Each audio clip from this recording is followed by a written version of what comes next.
Allô, bonjour, bienvenue dans ce mardi motivation. J'espère que tu vas bien.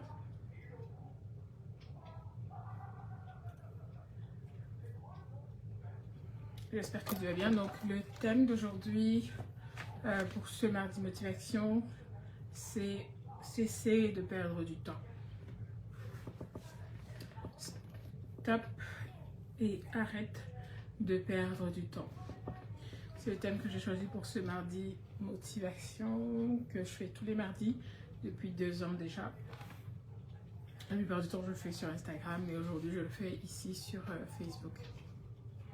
Il y a environ 5 choses que tu peux faire qui peuvent t'aider, mais je vais en parler de 4 uniquement, qui peuvent t'aider en fait à faire de l'extraordinaire pour ta vie, à être quelqu'un d'extraordinaire. 5 choses à peu près.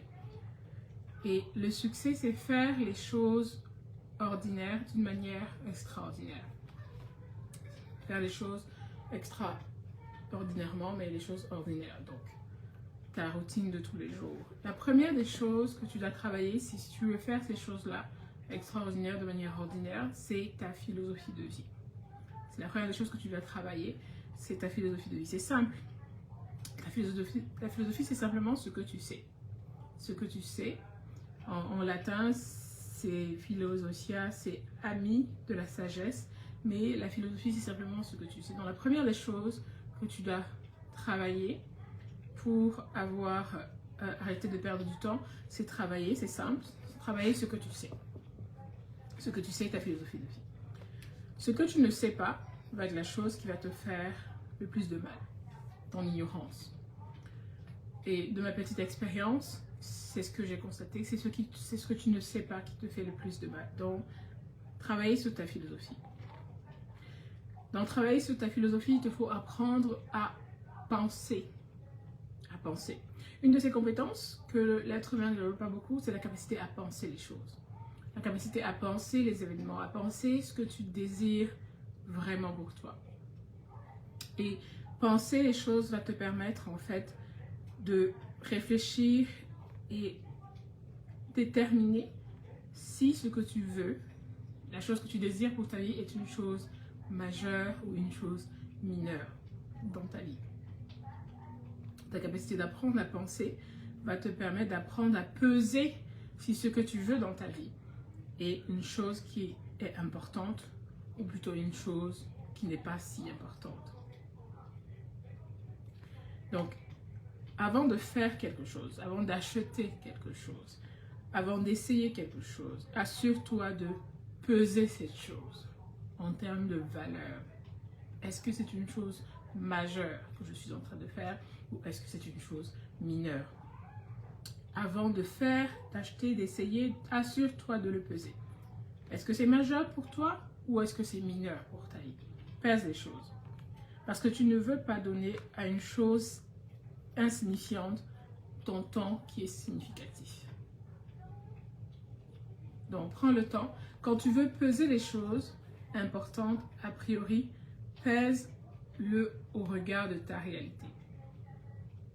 Pèse-le au regard de ta réalité. Ok, les choses importantes doivent peser plus. Malheureusement, on se rend compte que les gens font le contraire. On met les choses qui sont peu importantes, on le fait peser davantage sur nos vies. Mais en faisant ça, tu perds un temps extraordinaire. Lorsque tu n'as pas de philosophie de vie, tu te perds un temps extraordinaire. Lorsque tu n'apprends pas à penser, à peser les choses, tu te perds un temps extraordinaire. Donc, et avoir une pauvre habitude de penser, c'est ce qui va maintenir ta vie dans l'état dans lequel tu ne veux pas. Et c'est ce qui vous maintient, nous tous, dans l'état dans lequel on ne veut pas.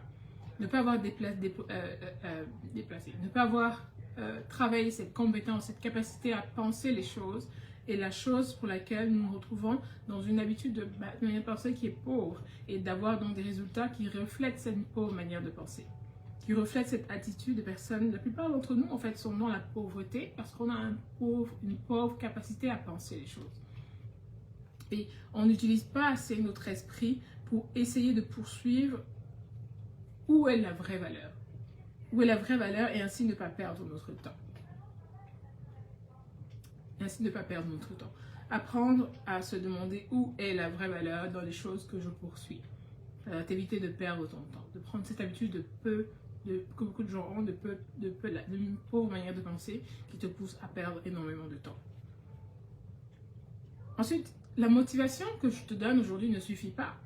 Si tu n'as pas de philosophie de vie, si tu ne prends pas l'habitude de peser les choses, de te demander où est la vraie valeur sur les choses que tu fais, si tu ne prends pas l'habitude d'évaluer même ton temps, de donner de l'importance à ton temps, la motivation ne va rien changer à ta façon de penser.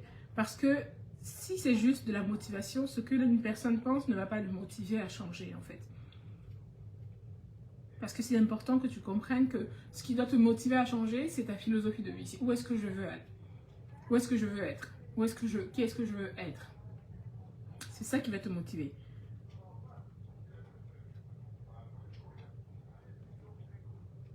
Et la plupart d'entre nous, nous arrivons à la quarantaine, j'ai pas encore 40 ans, mais je sais que ça viendra. On arrive à la quarantaine de manière average, de manière moyenne, n'ayant pas accompli ce que nous aurons souhaité accomplir lorsque l'on avait 20 ans, lorsque l'on avait 19 ans, lorsqu'on avait 25 ans. Parce qu'on a on a travaillé durant toutes ces années, depuis nos 25 ans, avec cette pauvre manière de penser. L'absence de pensée, le fait de ne pas penser sur les choses qui ont vraiment de la valeur. On a mis toute notre énergie, notre temps sur des choses qui n'ont pas de valeur. Le temps que tu passes à faire les choses, ne le vois pas juste comme du temps qui passe, c'est ton énergie vitale. Le salaire qu'on te paye à la fin du mois correspond à ce que vaut ton énergie vitale par rapport au service rendu que tu apportes. Donc, la plupart d'entre nous, on arrive à 40 ans et on est tous moyens. Moi, je n'ai pas encore 40 ans, j'ai encore un peu de temps. J'ai encore un peu de temps, si tu vois ce que je veux dire. J'ai encore un peu de temps pour y arriver, mais on y arrive et on n'a pas accompli ce qu'on était censé d'atteindre. On est average. Alors qu'on aurait pu faire fortune si on avait déployé les deux compétences dont je te dis, avoir une philosophie de vie et deuxièmement, avoir une capacité à apprendre à penser. Avoir une attitude de quelqu'un qui apprend à penser. Ta vie que tu as passée, accumulée à faire des choses qui ne t'ont pas servi, tu aurais pu faire fortune aujourd'hui. Tu aurais pu être dans une autre situation. En travaillant davantage sur toi, en pensant davantage. En ayant accumulé davantage les questionnements, les bonnes questions. Et aujourd'hui, si tu entends ce message dont je te parle aujourd'hui, même aujourd'hui, si tu te décides, si tu as 40 ans, il est encore possible que dans 5 ans, si tu changes de philosophie de vie, à 45 ans, tu changes tes résultats, tu auras des résultats différents de ce que tu as aujourd'hui. Tu auras les résultats que tu souhaites avoir en fait. Et commence à faire les choses intelligentes avec tes ressources. Commence à faire les choses qui te servent avec ton temps. Quand tu vas commencer, c'est quand tu es prêt, quand tu entends ce message dont je te parle en fait. À partir du moment où tu prends conscience, c'est là que tu es prêt à commencer à faire le travail. Et commence maintenant, il n'est pas trop tard. Tu peux déjà m'écouter, tu as déjà 40 ans. Commence maintenant. Dans 5 ans, tu verras la différence. Tu peux avoir 50 ans. Commence maintenant. Dans 5 ans, tu verras la différence. Il n'est jamais trop tard pour faire mieux. Tu peux commencer maintenant parce que tu entends mon message aujourd'hui. Changer complètement ta philosophie de vie. Changer complètement la manière dont tu gères ton temps, dont tu fais les choses. Et à 45 ans, dans 5 ans, avoir d'autres résultats. Tu peux avoir 25 ans, tu m'écoutes aujourd'hui. À 30 ans, avoir d'autres résultats. Tu peux avoir 30 ans, tu m'écoutes aujourd'hui. Et dans 5 ans, si tu commences à faire les choses de manière intelligente avec les ressources, une des ressources les plus fondamentales qui est ton temps, en développant une philosophie de vie, en développant une attitude de quelqu'un qui pense avant de faire les choses. Mettre les choses, la priorité sur les choses qui sont importantes, véritablement importantes.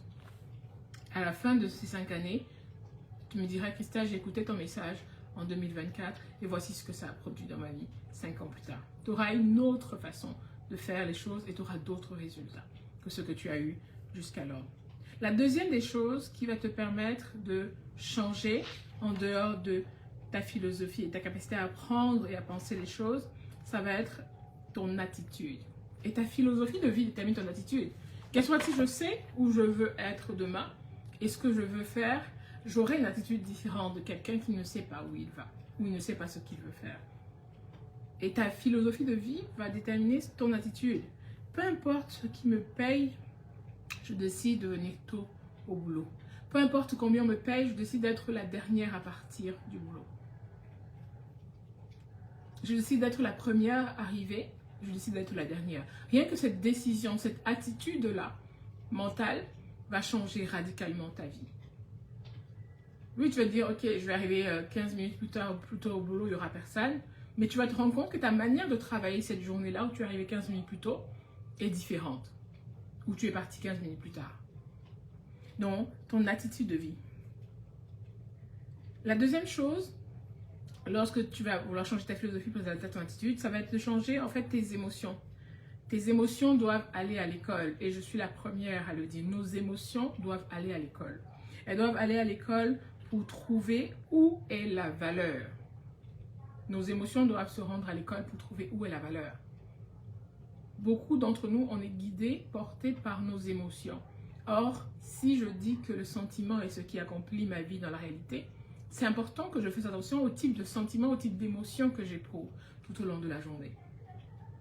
Parce que l'homme est ce qu'il pense tout au long de la journée. Donc, si je ressens un certain type d'émotion qui ne me mène pas vers là où je dois être, je ne pourrai pas arriver là où je désire arriver. Donc, tes émotions doivent aller à l'école pour trouver où est la valeur. Où est la valeur de ce que tu veux faire. La troisième des choses, lorsque tu dois changer ton attitude, c'est vérifier comment tu te sens vis-à-vis de la vie. Et ce point est super important parce que comment tu te sens vis-à-vis de la vie va déterminer beaucoup de choses. Comment est-ce que tu te sens vis-à-vis de ton passé? Le passé, c'est le passé, on le dit toujours. Et le fait de vivre ton passé ne fait que recurer les émotions, les sentiments qui accompagnent les événements qui se sont passés. Donc, tu ne fais que reproduire de manière incessante la même situation, le même événement, tu le revis, et sans rien créer en fait. Donc, comment tu te sens vis-à-vis de ton passé? Ça va déterminer ta vie. Comment tu te sens à propos de ton futur? À propos de ton futur. Ton appréhension. Beaucoup en fait apprennent à se concentrer sur le passé et n'apprennent pas assez à se concentrer sur leur futur, avec les idées que tu dois atteindre, que tu veux atteindre pour ton futur. Et c'est difficile d'être confortable avec toute une vie où tu es concentré sur ton passé. C'est difficile de pouvoir avoir une vision claire de là où tu veux être si tu te concentres sur ton passé.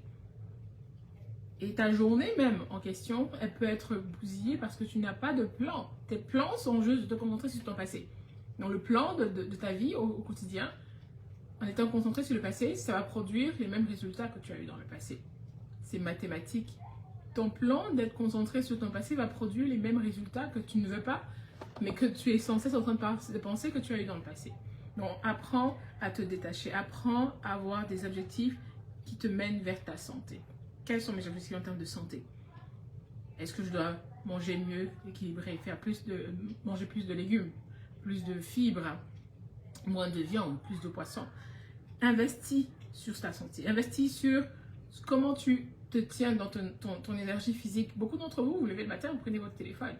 Or, les ondes que transmet le fait de scroller ne sont pas des ondes qui t'emmènent vers ce que tu désires dans ta vie, qui t'emmènent vers la valeur que tu veux. Donc, investis dans ta santé mentale, ta santé physique.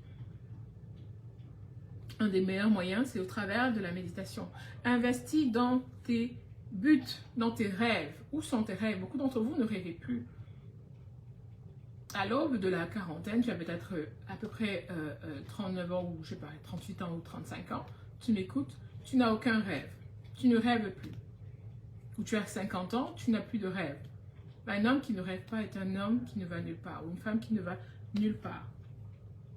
Donc, travaille sur ça. Quels sont tes objectifs de la journée en termes d'investissement aussi? En termes d'investissement physique, ça peut être un investissement sur l'éducation de tes enfants. Combien de temps tu consacres à veiller à ce qu'ils aient une bonne éducation, qu'ils soient différents de la moyenne, qu'ils apprennent à penser. Les gens ne pensent pas, en fait. À l'école, on ne leur apprend pas à penser non plus. On les apprend à accumuler. Et ceux qui ont fait l'université comme moi savent qu'on ne nous apprend pas vraiment à penser. On nous apprend à dire ce que les autres pensent. même dans les universités les plus prestigieuses. Cette compétence, tu dois la développer. Comment ta journée se passe est beaucoup déterminée par tes objectifs de vie. Si j'ai des objectifs pour ma vie, ma journée va se passer autrement. Si je n'ai pas d'objectif et que je suis portée par les circonstances, ma journée va se passer à la dimension de cette absence d'objectif. Donc, comment tu te sens à propos des autres? Une des questions que tu dois te poser. Comment est-ce que je me sens vis-à-vis des autres? Tu ne peux réussir seul. La réalité, c'est que tu ne peux réussir ta vie seule. Parce qu'il te faut d'abord une place de marché. Il te faut une place de marché et c'est avec les autres que tu réussis. Donc, tu ne peux réussir seul. Tu dois trouver en fait en les autres, avec les autres, des collaborations. Tu dois trouver des ressources en les autres. Même si tu veux juste vendre, il te faut une place de marché. Il te faut une place de marché. Donc, comment tu te sens vis-à-vis de toi-même ensuite? Beaucoup d'entre vous, vis-à-vis de vous-même, vous vous sentez inutile, vous vous sentez pas capable, vous vous sentez sans ressources. Comment tu te sens vis-à-vis de toi-même? Une fois que tu t'es posé la question, bonjour Edith. Oui, j'espère que tu vas bien. Ça me fait plaisir de te voir. Comment tu te sens vis-à-vis de toi-même? Comment tu te sens vis-à-vis de toi-même? Quels sont le self-value, le self-esteem que tu as vis-à-vis de toi-même? Comment tu te sens vis-à-vis de toi-même vient en fait de ta valeur personnelle, de ton estime personnelle. Et ton self-esteem commence dans l'engagement, de la discipline, de ta valeur personnelle. Quelle est cette valeur personnelle que tu as?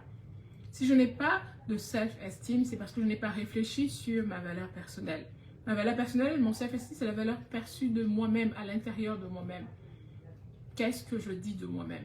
Et bien souvent, ce que l'on pense de nous est faux. Souvent, on croit que notre pensée nous dit toujours absolument la vérité. Nos pensées, la réalité, nous mentent. C'est pour ça qu'il faut développer cette compétence, cette capacité de penser, parce que nos pensées nous mentent.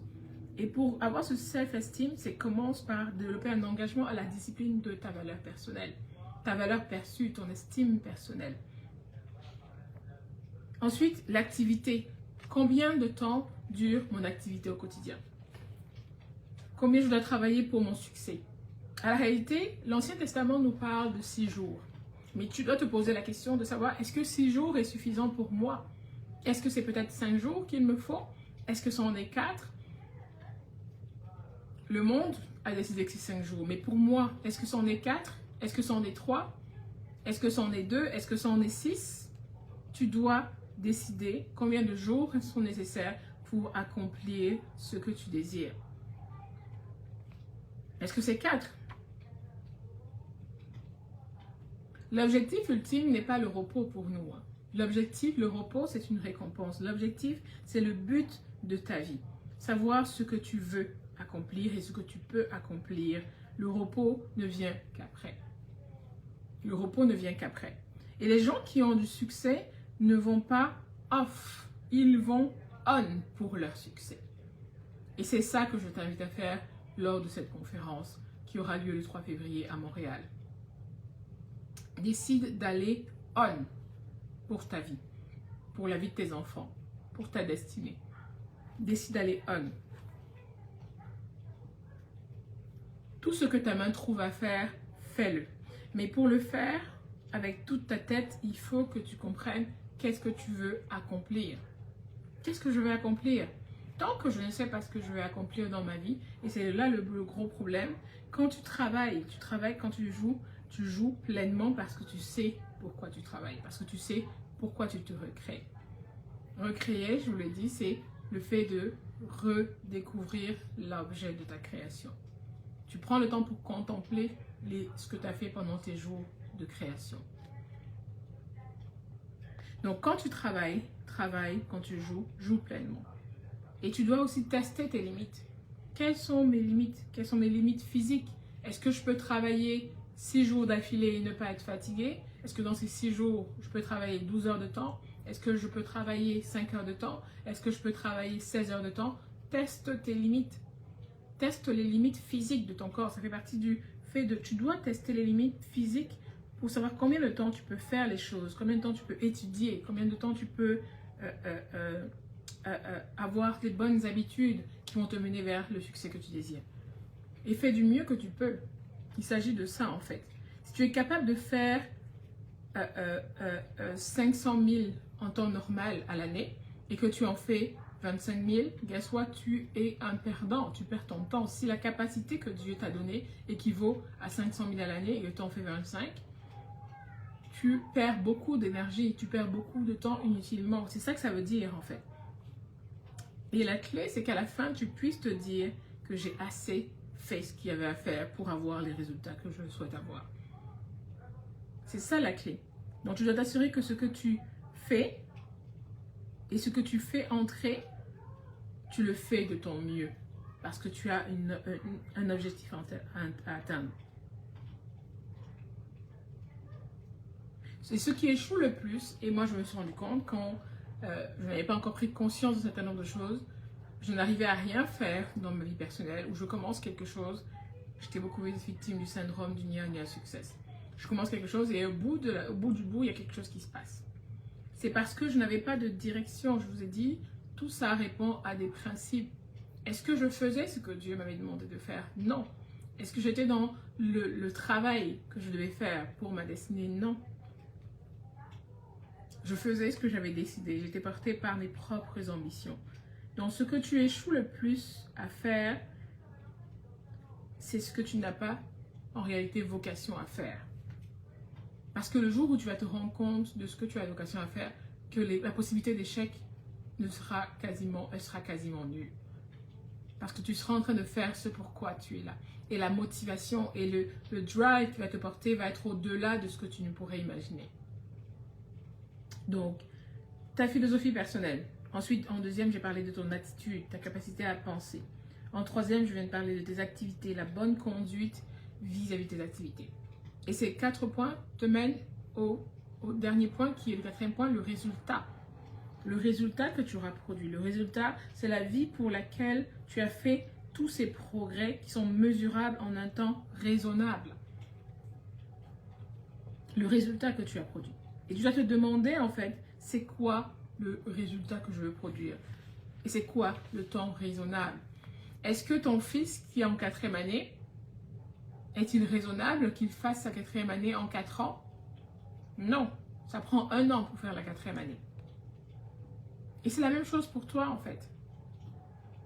La réponse c'est 1 année pour faire la 4e année. Pourquoi toi tu crois que ta vie il te faudrait 4 années pour faire la 4e année?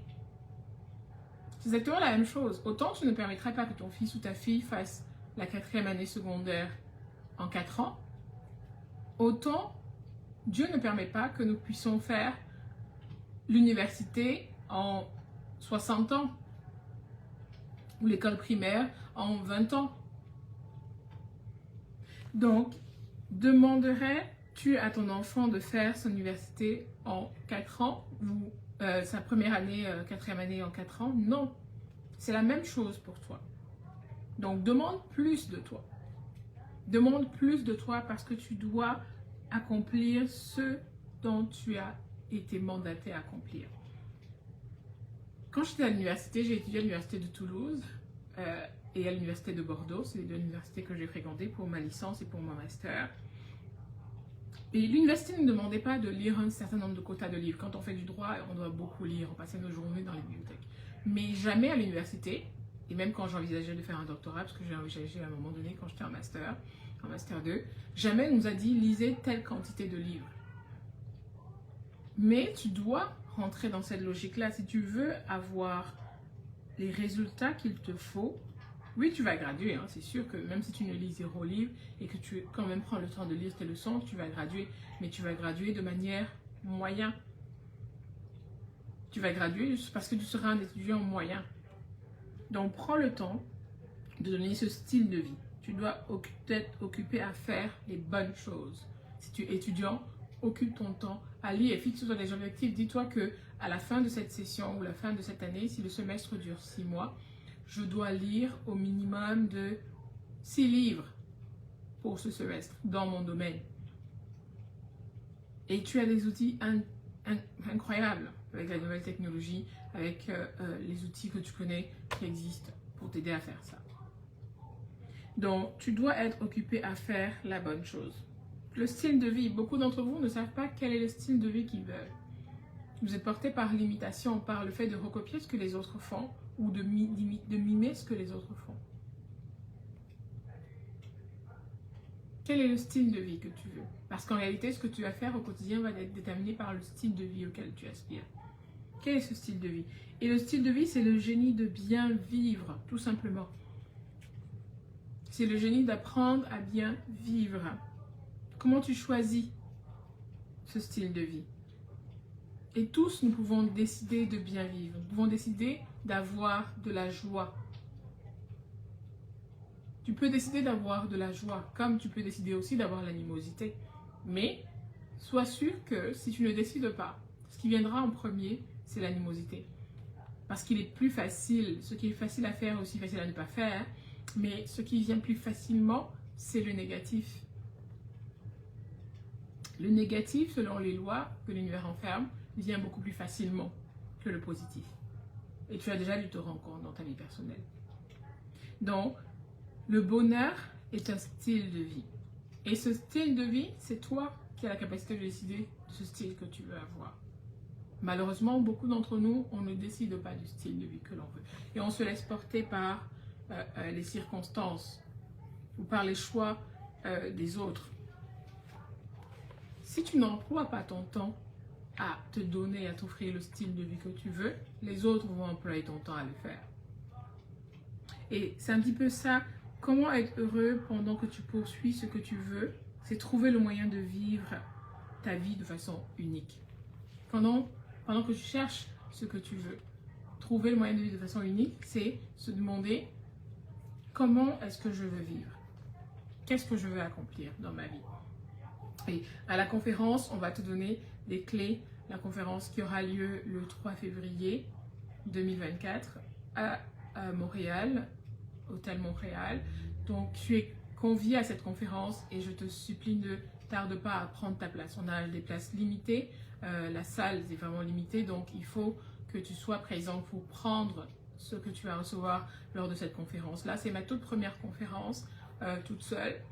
Mais j'ai beaucoup de pression parce que j'ai une volonté, un désir d'excellence. J'aime partager et quand je partage du contenu, peut-être par ma formation de juriste, vous savez comment sont les profs de droit quand ils délivrent du contenu, c'est souvent structuré, c'est de la qualité. Donc c'est ce niveau de standard que je compte donner et que j'attends de moi par rapport à cette conférence. Et je n'ai pas envie que tu loupes cette conférence, cet événement qui est cher. Donc vraiment, Nestor, si tu veux m'encourager, je mettrai le lien. Tu payes ta conférence, même si tu ne viens pas, j'enverrai le lien Zoom. C'est juste 83 $ canadiens. Guess what?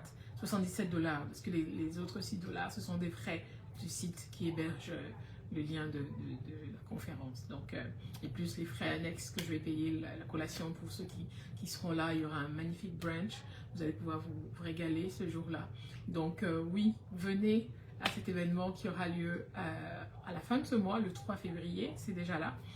Et aussi, j'ai un programme où je donne au travers de votre boîte mail, tu n'as rien à faire à part m'écrire 1 ou 2 et ensuite je vais te contacter. Je donne chaque semaine aux personnes qui sont inscrites à ma newsletter un livre audio gratuitement. De telle sorte qu'à la fin de 2024, ensemble, on ait lu 52 livres sans effort. Parce qu'un livre audio, tu appuies juste play et tu écoutes. Tu peux le faire pendant que tu es relaxé sur ton canapé ou assis comme ça derrière ta bibliothèque comme moi je le suis. Et puis écouter ton livre. Donc c'est très facile. Tu me tapes juste un ou tu me dis en inbox et puis je vais t'envoyer le lien pour t'inscrire, pour pouvoir recevoir un livre audio chaque semaine dans ta boîte mail. Tout ce que tu vas faire, c'est cliquer sur écouter. Et chaque semaine, pendant 52 semaines, j'ai ce défi-là que toi et moi, on puisse lire 52 livres. Bon, moi, mon objectif, c'est pas 52 livres. Je suis une férue de lecture. Mon objectif, c'est à peu près 260 livres pour cette année. Donc, doubler mes 100. J'ai lu les 100 à peu près l'année dernière. Doubler mes livres que j'ai lu l'année dernière. C'est mon objectif pour cette année. Mais cette année, on est à la troisième semaine. J'ai déjà envoyé les 2 premiers livres aux personnes qui sont inscrites. Donc, si tu veux recevoir dans ta boîte mail chaque semaine un livre audio pendant 52 semaines, mais et je t'enverrai le lien pour pouvoir recevoir ton livre chaque semaine dans ta boîte mail, tout simplement.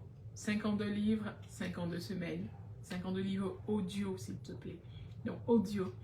En plus de ça, la conférence. Donc la conférence, comme je te disais tantôt, don't just think about. Prends acte. Prends ton ticket et viens parce que les places sont limitées, ok? Les places sont vraiment limitées, c'est une première conférence. L'objectif, c'est que la conférence soit pour les personnes indiquées que Dieu a mandaté pour venir écouter le message. On aura des intervenants de qualité. Donc, c'est vraiment un moment exceptionnel. Si tu es à Montréal, si tu m'écoutes, je te dis, mais je ne la connais pas, mais viens. Viens parce que c'est l'occasion de réseauter. Tu vas pouvoir me rencontrer, mais tu vas rencontrer d'autres personnes, d'autres femmes exceptionnelles.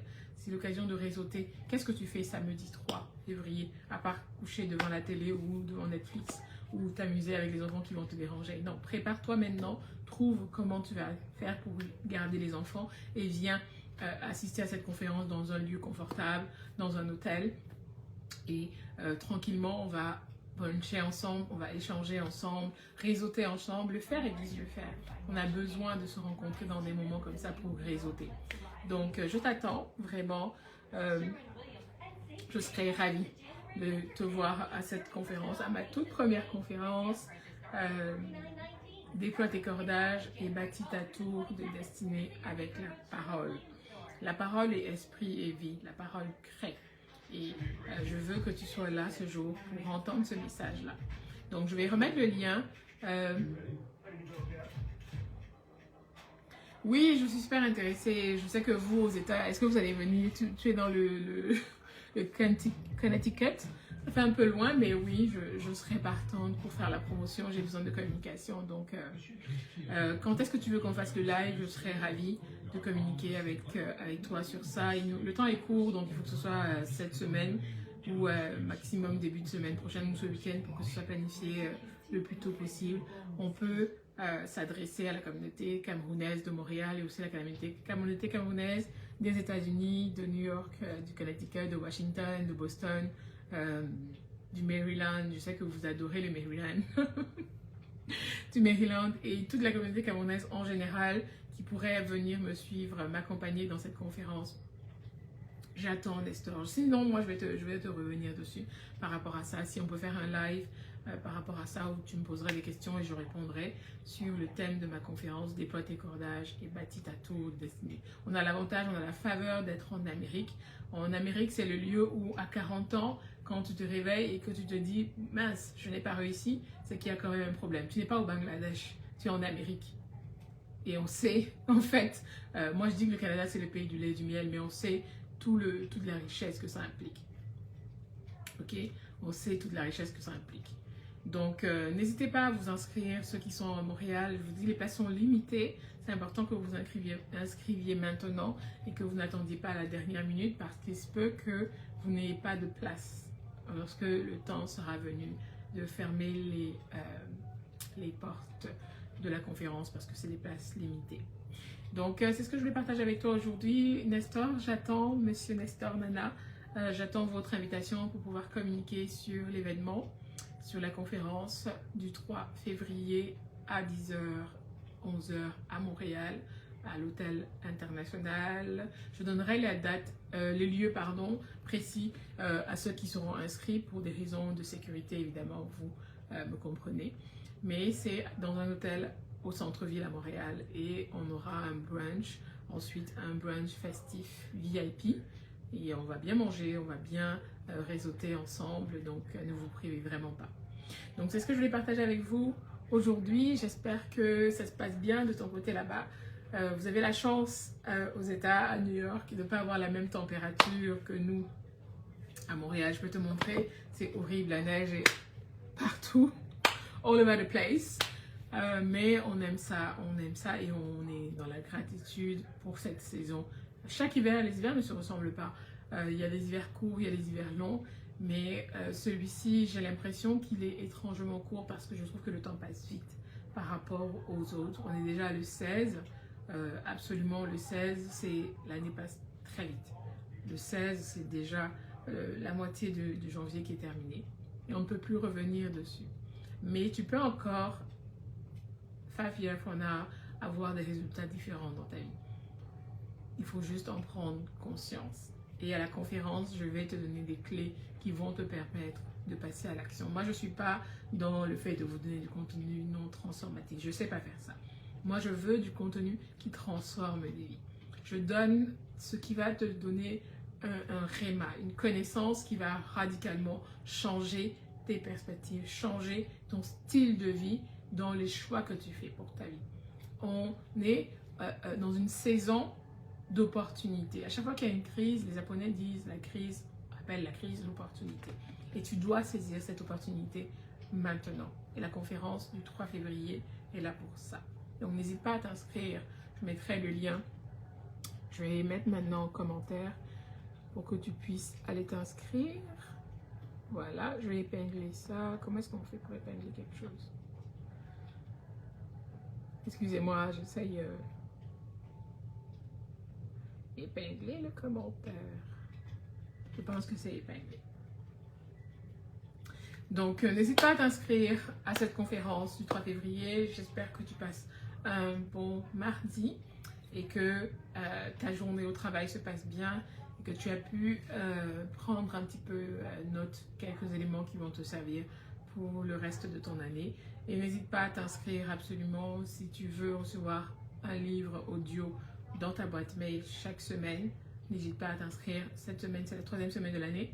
Donc, le 3e livre va partir et on est ravis de lire ce livre ensemble. C'est l'avantage, c'est qu'avec la nouvelle technologie, tu peux accélérer ton débit de lecture. Ok?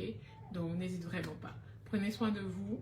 Je vous dis à jeudi, puisque je fais des vidéos le lundi, le Freedom Monday, le mardi, aujourd'hui, le mardi motivation, le jeudi motivation et le vendredi pour le vendredi leadership. Ok? Donc prenez soin de vous et n'hésitez pas à vous inscrire. Les places sont limitées. Inscrivez-vous à la conférence à Montréal. Si tu tombes sur cette vidéo que tu es à Montréal, inscris-toi à la conférence. Je vous tiens informé du reste et je vous souhaite une excellente journée. Au revoir.